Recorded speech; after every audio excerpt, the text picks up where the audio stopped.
Takti hau ki te uru, takti hau ki te tonga, kia mākina kina ki uta, kia mātara tawa ki tai, kia ia ki ana ti atakura, e tio, e uka, e tuturu o witi waka mawa, kia tina, e tāki. Okay, we're all here. There's no apologies. We've got Susan and Charlotte, and then a bit later on, Jendi will be on Zoom. So welcome to you all. If you have any problems, just put your hand up or let us know, or that you can't hear us, please.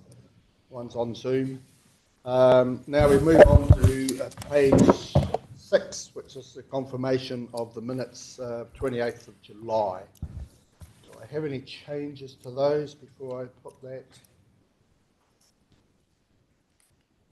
No, everyone's. I'll move it. You'll move it. Craig, you're second. Yeah, sure. Okay, all those in favour? Aye. Aye. Is there any discussions out of those minutes? No. Well, let's move on to the next one, which is the tab 6 financial report, which is on page 10, and ask Amy to come to the table, please. Chair, whilst Amy's making her way to the desk, just a couple of points to note. The annual report is progressing very well. The audit process is nigh on complete, and we're anticipating that we'll meet our deadline of next Tuesday for consideration and adoption of the audited annual report. And just to note that Amy's going to take you through the July financial results. Combination of our new systems and the effort of the finance team, this is the earliest you've had the first new set of financial results in any financial year. So kudos to the team and the systems, the investments that we've made over the last few years. Amy. Good, thank you. Thank you, Mike, and good morning, councillors. Yes, so the July financial and operational report is before you, and as you may expect, first month of the financial year, there aren't too many differences to budget to call out, mainly the resource management expenditure, obviously waiting on the likely direction of the RM reform there. Happy to take any other questions or comments on the report. I've got none. Has any other councillors got any comments at all to make? All looks very good at the moment. And thank you for getting this out so quickly. That's great. So the systems are working, Mike, as you say. Okay, well, if you've got nothing to add, we'll go back to the recommendations, just to receive the report. And I'll move, and Alan will second. All those in favour say aye. Aye. Aye. Against, thank you. Thank you, Amy. Very quick and easy, eh? Okay, so now we'll go on with the tab 7. Tab 7, yeah, the health and safety report. And we've got Bronwyn and David. Just Bronwyn. Just Bronwyn today. Apologies for David. Floor's yours, Bronwyn. Thank you, Mr. Chair, and good morning, councillors. The tabled report I'll take as read, and the only points to note is that we're doing significant work in the critical risk space and emerging risk space. So watch this area, and we will be involving councillors down the track in that area as well. So, any questions? Any questions? Everything seems straightforward. Carrying out the duties well. Thank you. No questions? Okay, so we have a mover and a second. We're motoring through this. Mover and a second, Neil and Benita. All those in favour say aye. Aye. Against, carried. Okay, so now we go on to transport services and update. And that's on page 42, and we've got Cheryl to come to the table on that. Kia ora koutou. Kia ora.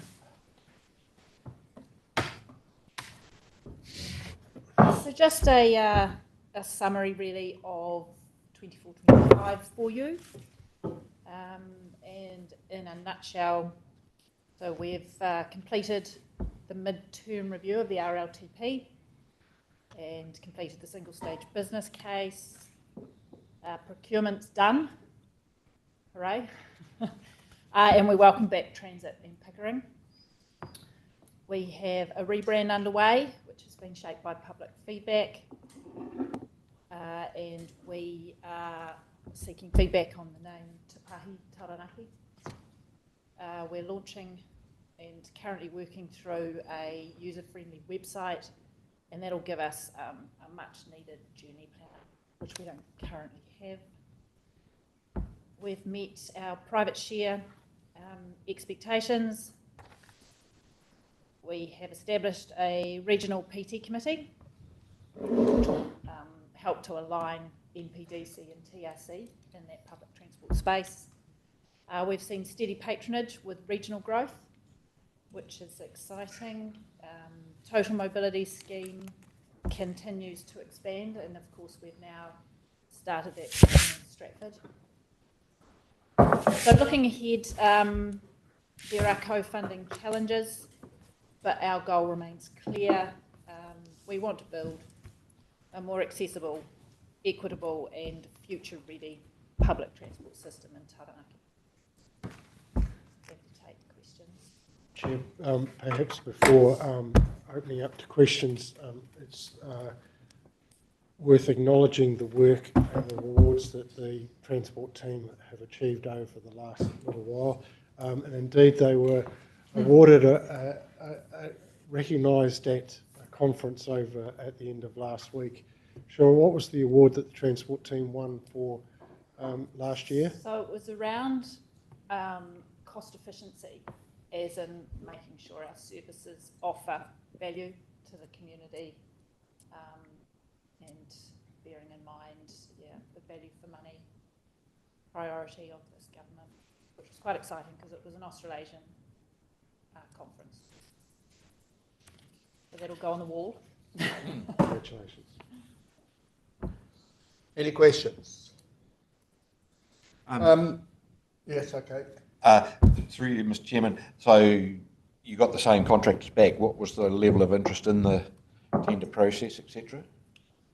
So we had 5 throughout the region, 5 proposals.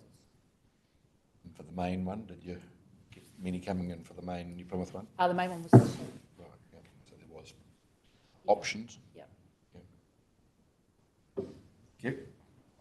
Total mobility seems to be going higher and higher. How many players have we got in there? How many provide that service? So that is open to, do you mean the providers? Or Providers. Yeah, providers. so that's open to taxi companies. So our lead providers are taxi companies. And then we also have smaller regional providers that just do total mobility work, and some also do community work. And does that cover the Ironside? Yes. So they get funded as well? Yes. Okay. And that seems to be increasing all the time, so that's a good service, and to hear from people who are using the scheme, that's actually good. Means they can get out to appointments and everything. It's great. Yes, I cost. agree. No, that's really good. Through you, Chair, just one thing I was just curious on. I see you've now got full mobility access on the Connector bus. Do you know what sort of take-up that has, or numbers of passengers requiring that total mobility service on that particular route? Yeah, so there are some. It's lower than we would hope, but it's there for people to take it if they want. It's the option that's important to us. Yeah. No numbers? Not at this time, but I can get them. The Connector bus seems to be going very well, and you've had quite a few problems with roads being open at the time and connecting and everything with all those roadworks, but it still seems to manage to keep up patronage. Are you keeping up pretty closely with what's happening there with Downers and when they're looking to close the road and having input into alternatives? Yeah, we work really closely with Downers. We have business partners, and so we're always given a couple of weeks warning, which is helpful to redirect or see if we can sneak through. Yeah, see if we can sneak through. Yes, that'd be good. Okay, so we've got anything else to bring up around passenger service? The recommendations are on page 42. I'm quite happy to move. Neil's happy to second. All those in favour say aye. Aye. Against, carried. Okay, we'll move now on to page 46, which is insurance program. And we've got Amy back to the table. Okay. You might as well just stop there. Right, so yeah, I have got the 25-26 insurance program to present to you, and I would just like to preempt that by, I guess, telling a bit of a story of where we've come. You may recall from the renewal the year before, we were in a very difficult liability market situation and struggled to obtain that cover, and when it did, had $250,000 deductibles. A lot has changed in that space, in the market, and particularly with the London market being very open to doing business. Alongside that, we made the decision to tender for a new broker with Newcomer District Council, Stratford and South Taranaki District Council, and as a result moved from Marsh to Aon. What we would like to do, and what we have been doing, is moving from less of a transactional annual review, rolling over what we have done, and taking more a risk-based approach as to understanding what our risks are, performing some loss modelling work so we can go to the market for better pricing, but also have the conversation with the councillors around that risk transfer. So we have been able to obtain some favourable results. Previously, as I mentioned, our liability deductibles were $250,000. We've now got those down to $25,000 and $10,000. Despite the increase in fleet numbers for the vehicle and adding back in things like windscreen cover, we've actually saved $16,000 in our motor vehicle premium by understanding our risk and also our health and safety track records.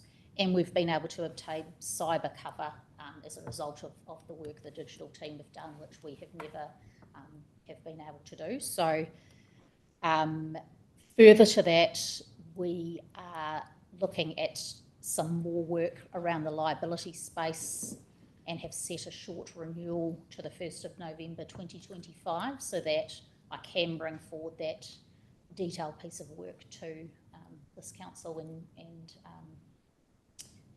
we can have those conversations around risk transfer and where you would like to go with that. Happy to take any questions at this time. Okay, we've got any questions, Alan? I just have one. When you're talking about a risk transfer thing, and I'll pick on one thing, and it's motor vehicles, for example.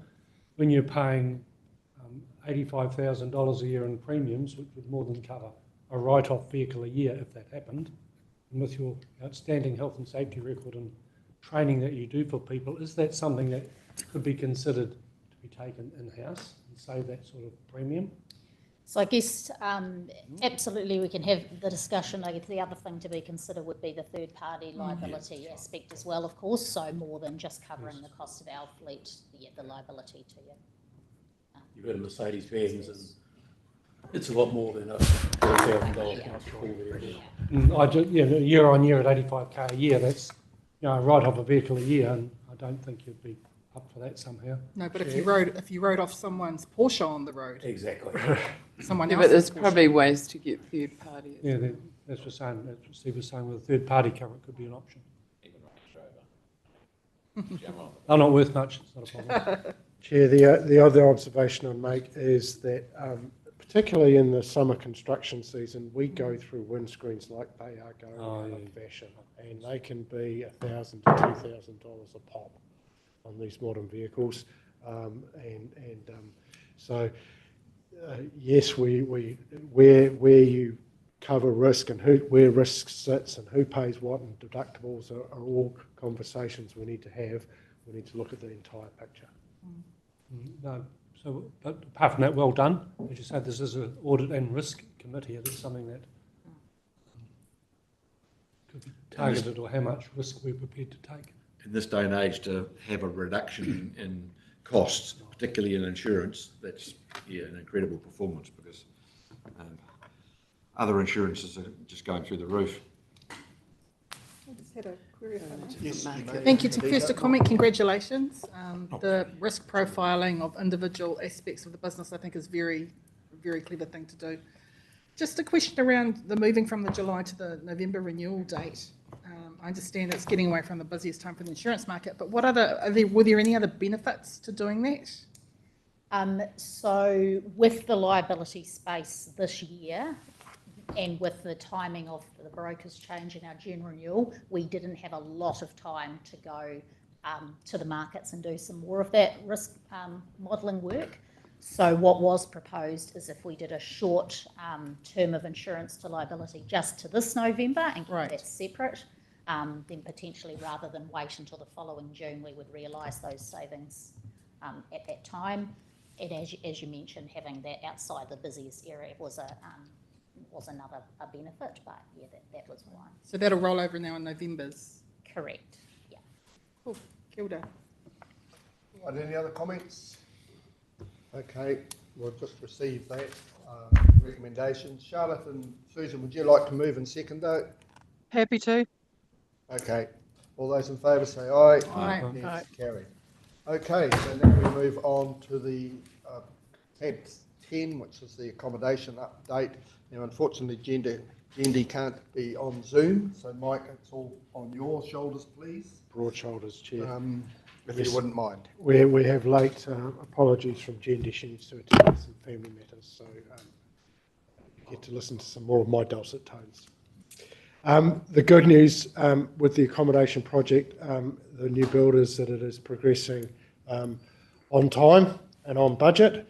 We're still focused on moving in March of next year. We have incurred no significant new issues or calls on our contingencies or changes to our scope. So fingers crossed that continues long into the future. We're out of that really high risk period where we're doing groundworks. And as you would have entered the site this morning, you'd have seen that, in fact, we were getting very close to putting some roof on. Indeed, I think it's either this week or early next week when they start putting the roof on. So we're hopeful of having a roof shout at some point in late September. We budgeted for that. Absolutely, Chair. BYO. Okay, so coffee. BYO. Thank you, Benita. Sausage rolls and bridge pies. Okay, so is there any discussion on that? Certainly looks good coming in the gate this morning.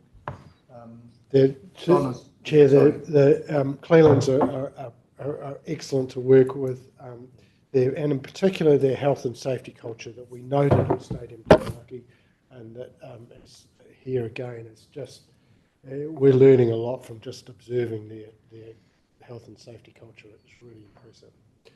And they're good to work with. So, Donna, you'd like to ask a question? I just wondered why we'd had so the internal person or the interior person had been changed, and then we'd changed louvers, and I just wonder why we were doing that now and why that hadn't happened earlier on. Not the change in interior, but the louvers to iwi specific. Why wasn't that done right at the beginning? You know, in the original plans. Chair, we can move. It's a balancing between keeping the project moving and getting out to market and getting contracts let and all the rest of it, versus having every I dotted and every T crossed. So there's an element of flexibility on that. There's better offers come along, different challenges are faced. Those things continue to evolve. Which happens in any new build. Yeah. Like, that was not an answer. Well, what do you want? What do you want? We've made it. I'm sorry, I just think that it's easy to just keep spending, and I just thought that it should have been sorted at the beginning. Chair, no, thank you for that comment and feedback. As we're reporting, we're in budget and staying in budget. In budget, but those sort of things go on all the time. You actually tweak and change and improve. Could be for additional cost or no additional cost. And that's just normal building. Benita. So, thank you, Mike, I'd really be keen on engaging with the Kaitiaki Forum group and being a part of those conversations as a conduit between governance and especially moving forward into the opening part. So really happy to engage and assist where I can in that space, please. Absolutely. Absolutely. Well, thank you for that offer. Okay, so we have anything, other questions to do with the building? The recommendations are on page 57. I don't mind moving, and Craig can move and I'll second. Okay, all those in favour say aye. Aye. Yes, carried. Okay, now we move into public excluded. Marie, have we got a little bit of time there to do that? Yep, so if I just get someone to move and second that, we're resolving to move I'll on. move and then Anita will second. So we'll just make sure everyone's that shouldn't be here is there.